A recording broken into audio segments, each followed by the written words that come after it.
തമിഴ്നാട്ടിൽ ഇന്നും ശക്തമായ മഴയ്ക്ക് സാധ്യത 12 ജില്ലകളിൽ യെല്ലോ അലർട്ട് പ്രഖ്യാപിച്ചു. ശക്തമായ മഴയെ തുടർന്ന് നിരവധി ഇടങ്ങളിൽ വ്യാപകമായ കൃഷിനാശം സംഭവിച്ചിട്ടുണ്ട്. മഴക്കെടുതിയിൽ 5 മരണമാണ് ഇതുവരെ റിപ്പോർട്ട് ചെയ്തത്. തമിഴ്നാട്ടിൽ നിന്നും ശക്തമായ മഴയ്ക്ക് സാധ്യതയുണ്ടെന്നാണ് കാലാവസ്ഥാ നിരീക്ഷണ കേന്ദ്രത്തിന്റെ പ്രവചനം. കോയമ്പത്തൂർ, തെങ്കാശി അടക്കം 12 ജില്ലകളിൽ യെല്ലോ അലർട്ടും പ്രഖ്യാപിച്ചിട്ടുണ്ട്. മത്സ്യത്തൊഴിലാളികൾ കടലിൽ പോകരുതെന്ന മുന്നറിയിപ്പും നൽകിയിട്ടുണ്ട്. ശക്തമായ മഴയെ തുടർന്ന് നിരവധിയിടങ്ങളിൽ വ്യാപകമായി കൃഷിനാശം സംഭവിച്ചു. അതേസമയം മഴക്കെടുതിയിൽ 5 മരണമാണ് റിപ്പോർട്ട് ചെയ്തത്. ബംഗാൾ ഉൾക്കടലിൽ നിലവിൽ രൂപം കൊണ്ട ന്യൂനമർദ്ദത്തിന് പുറമെ മറ്റൊരു ന്യൂനമർദ്ദം കൂടി രൂപപ്പെട്ടതോടെ 28 വരെ തമിഴ്നാട്ടിൽ വ്യാപക മഴ ലഭിക്കുമെന്നാണ് മുന്നറിയിപ്പ്. ന്യൂനമർദ്ദം 3 ദിവസത്തിനുള്ളിൽ ചുഴലിക്കാറ്റായി മാറാൻ സാധ്യതയുണ്ടെന്നും കാലാവസ്ഥാ നിരീക്ഷണ കേന്ദ്രം അറിയിച്ചു. ആൻഡമാൻ നിക്കോബാർ ദ്വീപിന് സമീപമായാണ് പുതിയ ന്യൂനമർദ്ദം രൂപപ്പെട്ടത്. ന്യൂനമർദ്ദം ബംഗാൾ ഉൾക്കടലിന്റെ തെക്ക് കിഴക്കൻ ഭാഗത്തേക്ക് നീങ്ങി ശക്തി പ്രാപിച്ച് ചുഴലിക്കാറ്റായി മാറാൻ സാധ്യതയുണ്ട്. സെനിയാർ എന്നാവും ചുഴലിക്കാറ്റ് അറിയപ്പെടുക.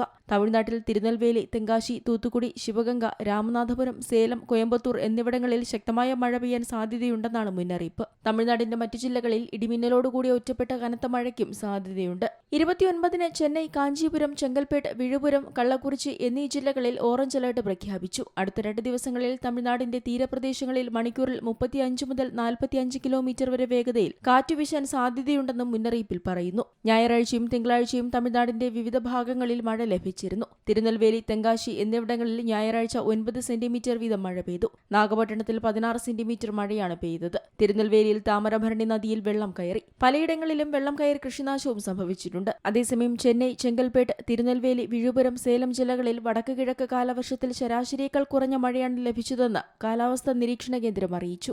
National desk, Zee Malayalam news. ഏറ്റവും പുതിയ വാർത്തകളും വിശേഷങ്ങളും വിരൽ തുമ്പിലറിയാൻ സീ മലയാളം ന്യൂസ് എല്ലാ ഡിജിറ്റൽ പ്ലാറ്റ്ഫോമുകളിലും ലഭ്യം.